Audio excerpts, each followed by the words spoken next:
Welcome to Speed and Color, a podcast and YouTube channel about custom motorcycle culture.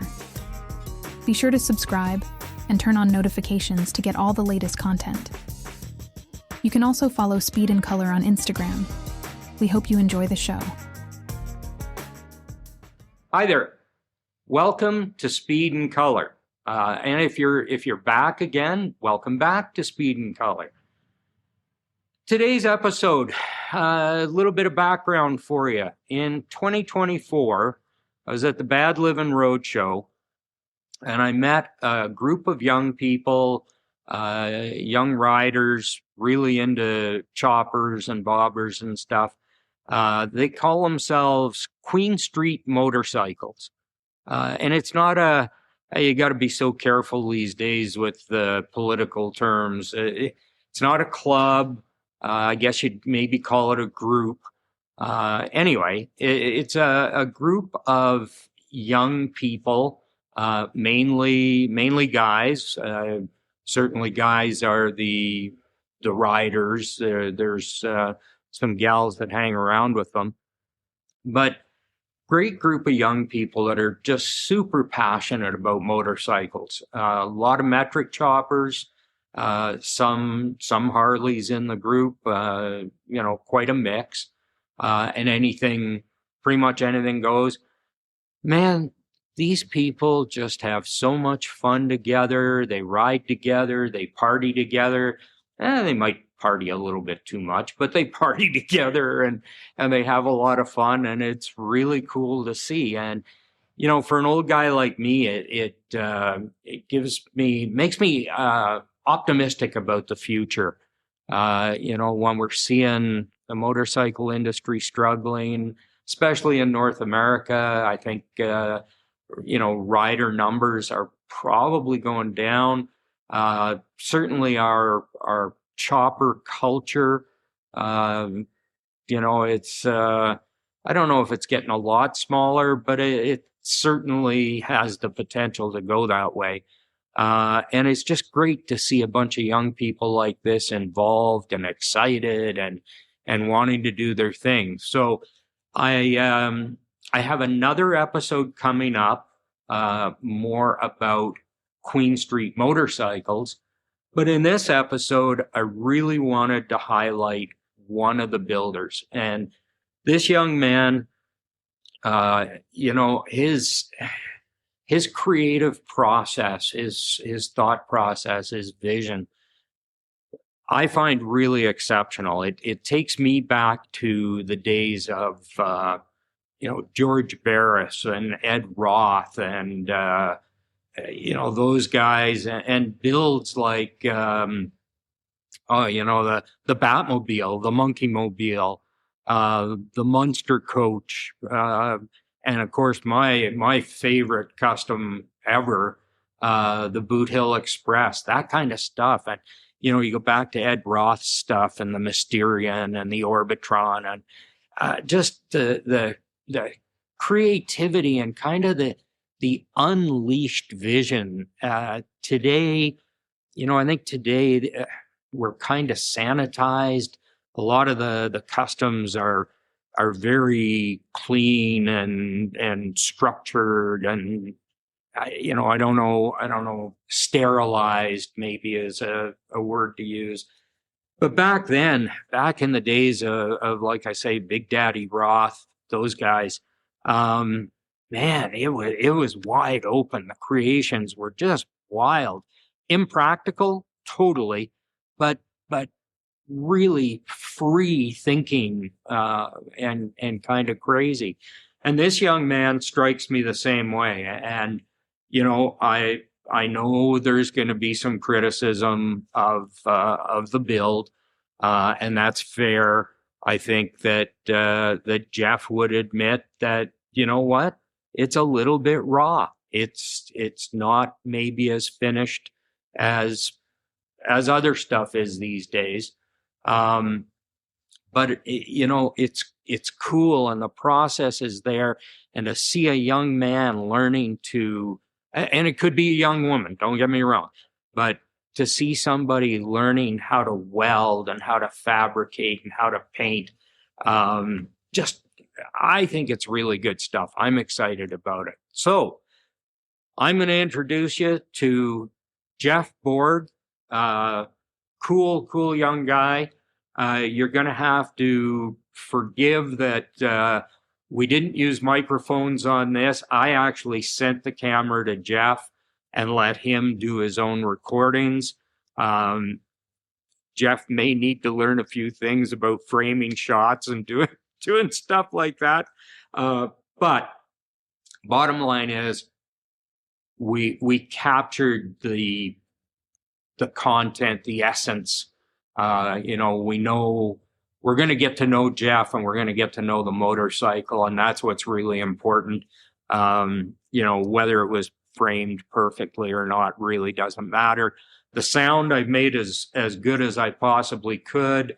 GoPro mics are amazing, and Final Cut Pro, boy oh boy, the magic analysis on sound in Final Cut Pro, again, just sure helps out with this kind of production. So again, accept it for what it is. This is Geoff Borg presenting his build. And I want to thank Geoff for taking the time to do it. And it's not an easy thing to put yourself on camera. I know from personal experience, you don't just jump in at a comfort level. You have to build up to it. Geoff did a great job of putting himself out there and giving it a shot, and really appreciate it. And I'm sure we're going to see more of them. So here we go. This is Geoff Borg and his CB750 chopper. Thanks for watching. Oh, fuck. Oh, my brain. Oh. Oh, shit.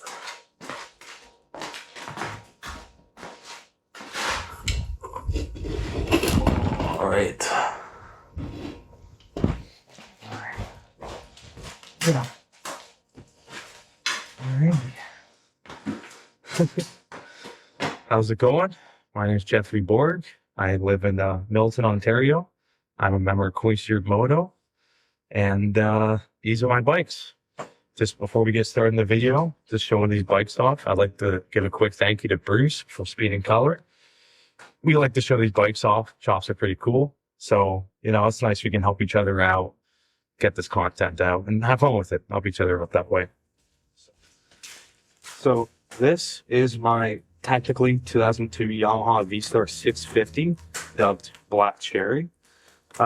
It's a full chop. I mean, the only thing that's really OEM is the drivetrain and from the front end. Pretty much everything else has been touched. Fender, tank, frame, the custom sissy bar, 8-inch slugs in the front end. I don't know if you guys remember, this bike was previously on one of Bruce's podcasts, The Last Bad Living 2024. It's had quite the makeover. And to get into that specifically, the reason why I call it a technically 2002 Yamaha V-Star 650 is because this is actually a Frankenstein mixed with a 2014 Yamaha. So a couple weeks ago, or whenever that was, I went to Strange Days in the U.S. in New York State, and on the way back, it blew the motor on this. So I figured, what a better time to revamp the whole bike. So pretty much the only thing that is 2002 still is the frame, the tubes, the front wheel, and that's pretty much it. Everything else is 2014. The triple tree, risers, full motor, drivetrain, and first thing, I do apologize. This thing is kind of disgusting. I just got back from a trip. So, but at least I ride it, right? So, can't show me for that. But, perfect thing about Jap chops, I know they kind of get a lot of flat because it's not a Martin. But, I would like to see you shove,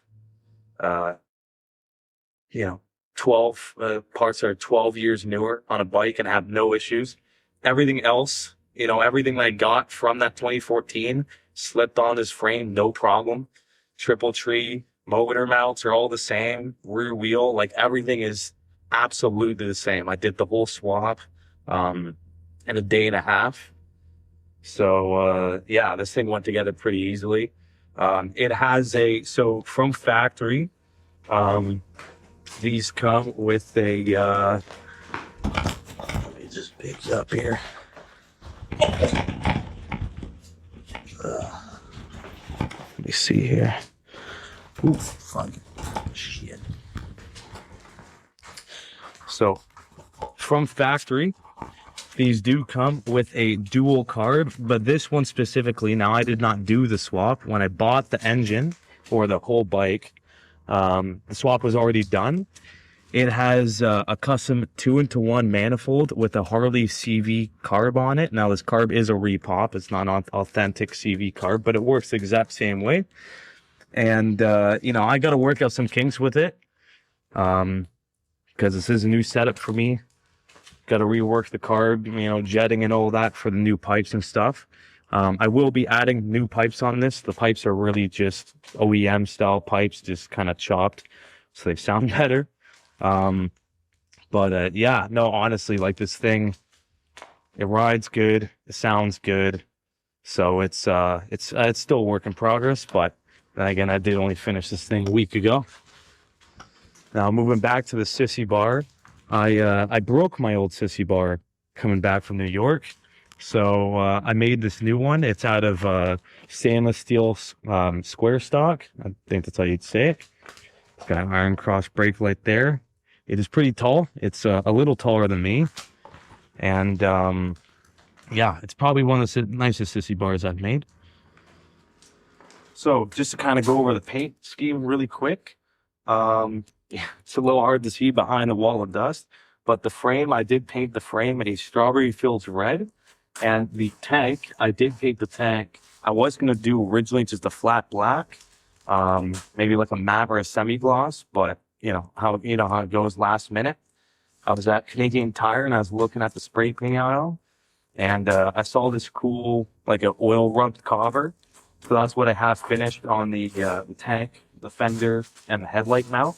Kind of adds a nice cool contrast. It's like a dark metallic silver with a copper hue to it.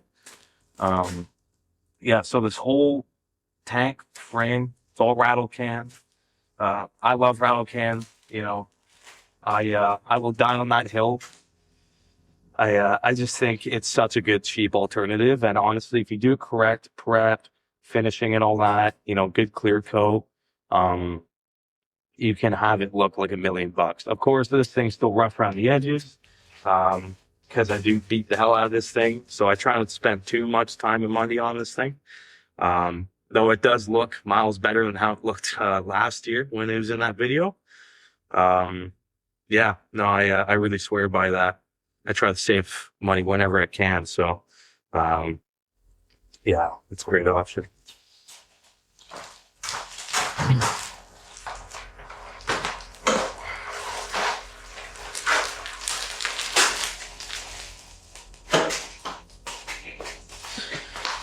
So this is my other chop, my technically latest one. I know I just finished that one, but this has definitely not been around in the garage as long. This is my 81 Honda CB750 S Sport.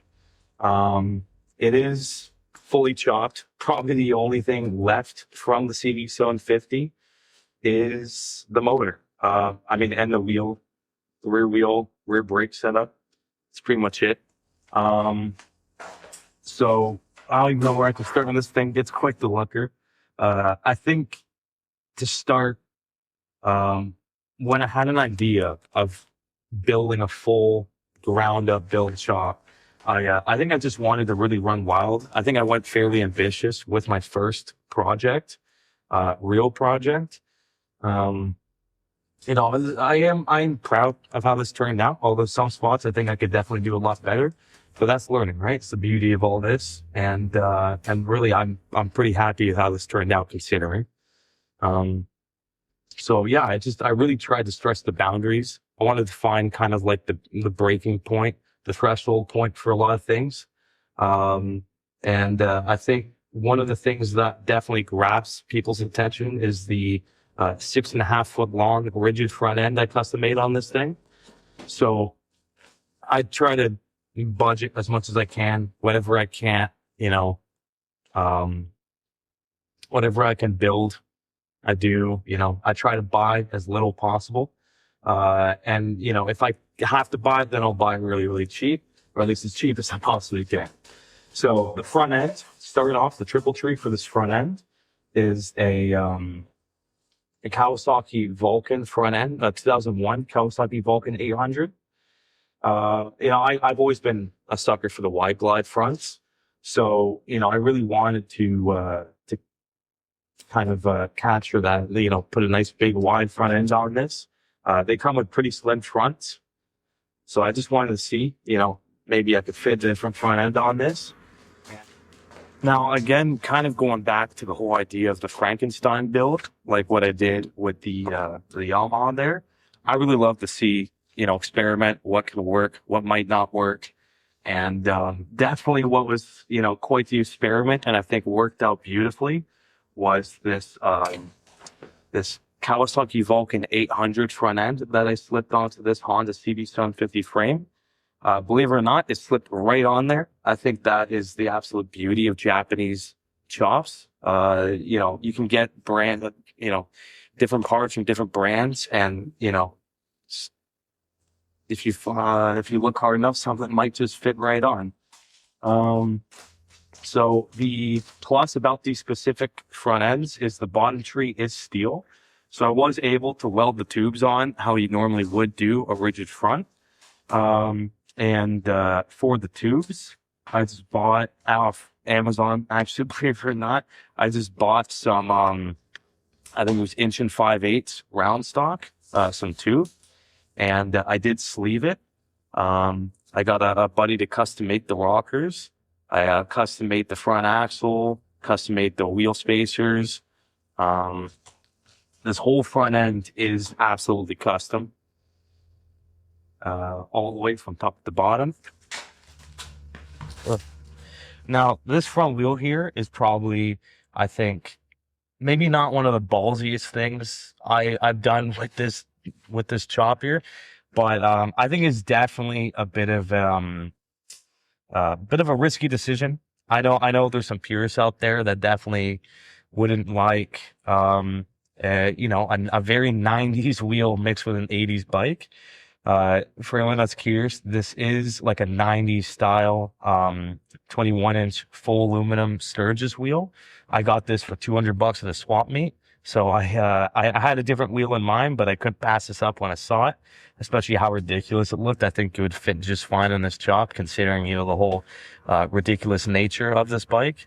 Just for some little aesthetic pieces to the whole build, I have this pretty wicked looking pointy rectangle Erlen Ness mirror.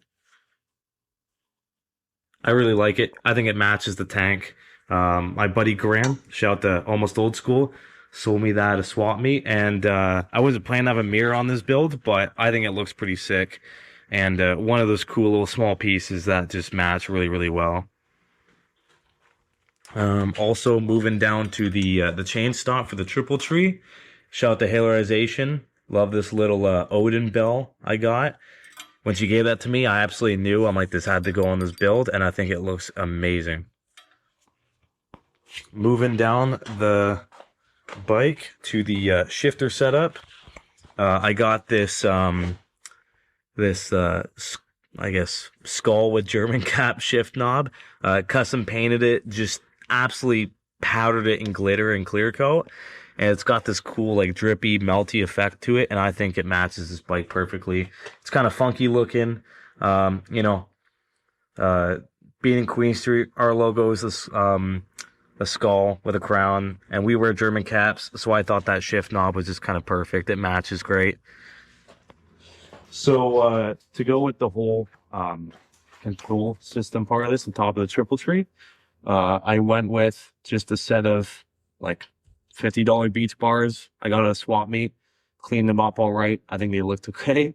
I definitely think I knew I had to pick a set of very realistic bars for this bike, just considering the kind of aggression of the whole setup of this build. I think what was perfect, an idea just to go with some very simple beats bars, just to keep everything very practical. For grips, I have some solid brass grips. I thought just a little hint of gold and stuff in this build with pair really nice with the purple and the pink. To match those, I have some solid brass dog bone risers. I got these for like $90 off eBay. And I've been wanting those for a while. I think they look absolutely perfect on this build. I'm using every strength I have to not pull these off and put them on my Yamaha because I think they look that good. But I guess I'll just have to buy another set. For the clutch lever, I just have a nice sort of horn style clutch lever off Low Rail Customs. If you ever watch Easy Rider, it's the same one. I like that design. I figured it just kind of looked a little wicked, matched the whole aesthetic for this bike. And then, to keep it retro, I just went with a simple square headlight. With just a custom triple tree mount.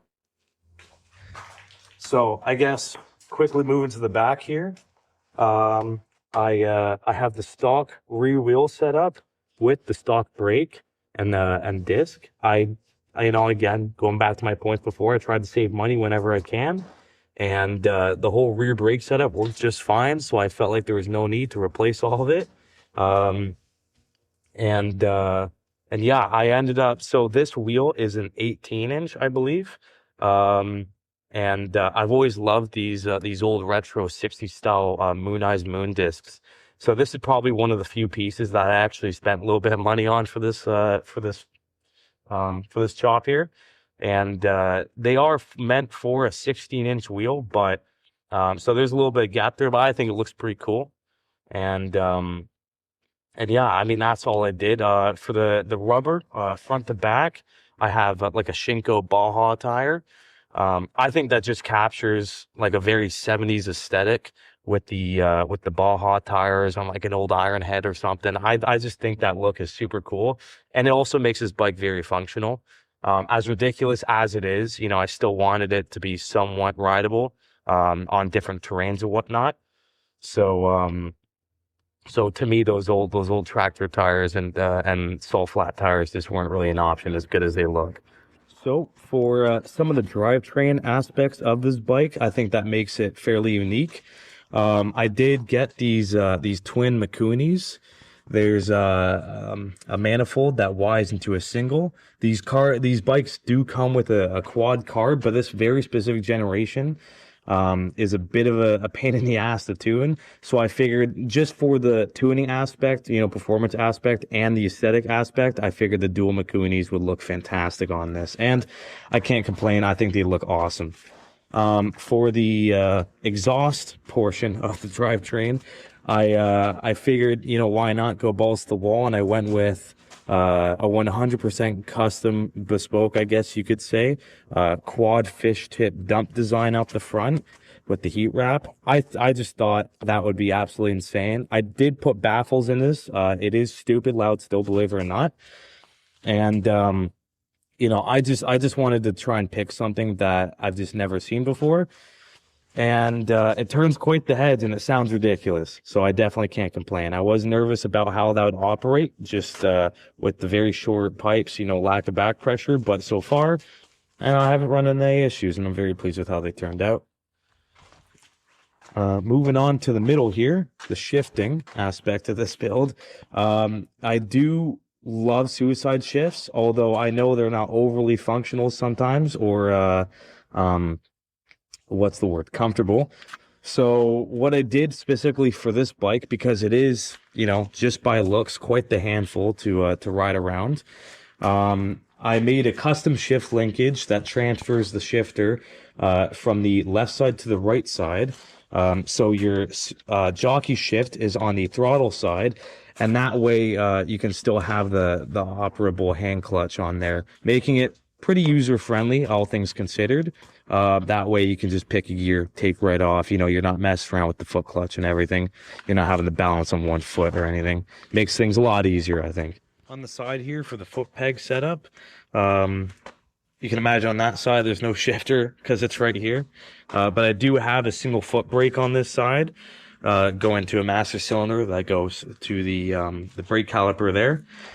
Using some of the stock pieces and making some custom ones, I was able to make this stock brake setup here with this neat but very dangerous foot lever, and kind of, you know, custom modifying these foot pegs that I got from Glory Days last year. I believe these are off a shovel head or a pan head or something. And, you know, I just made some custom mounts on the frame. They bolted right on. I did kind of modify them a bit so they could fit more to this bike. Just because originally I did have them up here, but that was just absolutely insane. And I'm not a tall guy, but that just wasn't rideable. So I did end up modifying them and then changing the whole brake lever there. So that's all custom done. For the upholstery on the seat, I decided to go for something super cool, super 70s. You know, I'm a big Leonard Skinner fan. I love shaggin' wagons. 70s aesthetic, I think, is just some of the absolute best out there. So I decided to go with some, to match the bike, I wanted to do something kind of out there. So I went with some women's pink corduroy pants, and I actually cut the tag off and stitched it on there. Just, you know, thought it'd be a nice little touch. This is completely custom. You know, my first seat I've ever done. I think it's actually turned out pretty cool, all things considered. And kind of to go with some more 70s aesthetic, some shaggin' wagon aesthetic. I finished it off with some purple shag carpet underneath the seat, and I think that just looks rad. You know, me and my buddies were joking. It looks like a chick's got bush. So, so I just think that looks so rad, and it really kind of makes this bike stand out among the rest. And I absolutely love this seat. To go with some more old school aesthetic, I'm just an absolute huge fan of molded in anything. I think it looks great when it's done well, and I'm still working out the kinks of that for myself. You know, I think it just looks absolutely rad to have a full molded in frame. It just flows so nice, and especially when you pair that up with a wicked paint job, I think you just have a fantastic looking shop. So starting in the front, I made some custom add-ons to the frame, so I squared it off here and kind of built it out into a triangle shape, and then I had it come out into these little fins here on both sides, and then it kind of carries over into a single chain stop for the triple tree. I just thought that'd be kind of a cool touch. I already had the idea of doing a single chain stop for the triple tree, and I just thought if I made the bodywork tie into that nicely and make it kind of flow with the frame, I think that'd be awesome. And moving on to the tank, it is a fully molded in tank, front to back. So it is the first ever custom molded in tank that I've done. Definitely made quite a few mistakes on this, but honestly, you know, you're never going to get it first try. You know, I think the absolute beauty of working on these bikes and building these bikes is, you know, just kind of stretching your skills. I love body work. I think it looks fantastic when someone pulls it off correctly and does a nice job on it. And, you know, I just really wanted to give it a shot, you know, whether I absolutely butchered it or not. You know, I think you always kind of have to fuck shit up to get good at it, right? So, yeah, I mean, for my first build, doing a ton of body work, a ton of molded stuff, I really think I pulled it off quite nicely. And before I move on with the whole frame design and stuff, if you're curious, the paint I did for this bike is actually a model car paint. Comes in those little small cans. I don't know if I have a spare can around to show the camera, But yeah, I went through quite a few of those. It was definitely a pain in the ass. Definitely not cheap either, but had fun with it. I love the color. It's an electric pink. When I found the name of the color, I just automatically knew I had to pick it. Just sounded super rad, and I'm super pleased with how it turned out. I think it just pops, has a nice metallic look to it. And paired up with this nice metallic purple, I think it just looks absolutely sweet. Has some nice contrast to the color. The pink would have looked great on its own, but I think having the purple kind of adding a bit of depth to the framework and the bodywork and everything, it really kind of makes it pop and stand out. So moving to the back, I'm absolutely in love with those 70s like Honda Digger style bikes where everything's just molded, got very angular fender and whatnot. So I knew I had to give that a shot for my build.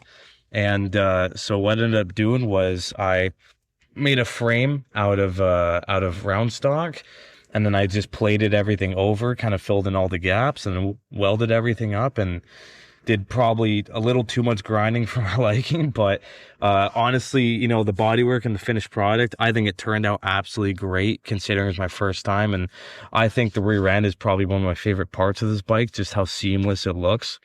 And considering, I didn't use any lasers or anything, and I just kind of eyeballed everything, I think it looks absolutely fantastic. The nice faded purple with the pink and these straight lines. I think it looks phenomenal. I built it around the wheel, so everything, all the fitment with the fender and the wheel and the tire is very, very, very tight, but not too much, just enough where it looks absolutely perfect, and I love it. For the center here, I do have an old school kind of like octagon shaped Harley oil bag that I made some slight modifications to and turned into my my battery box, since these bikes they don't use an oil bag.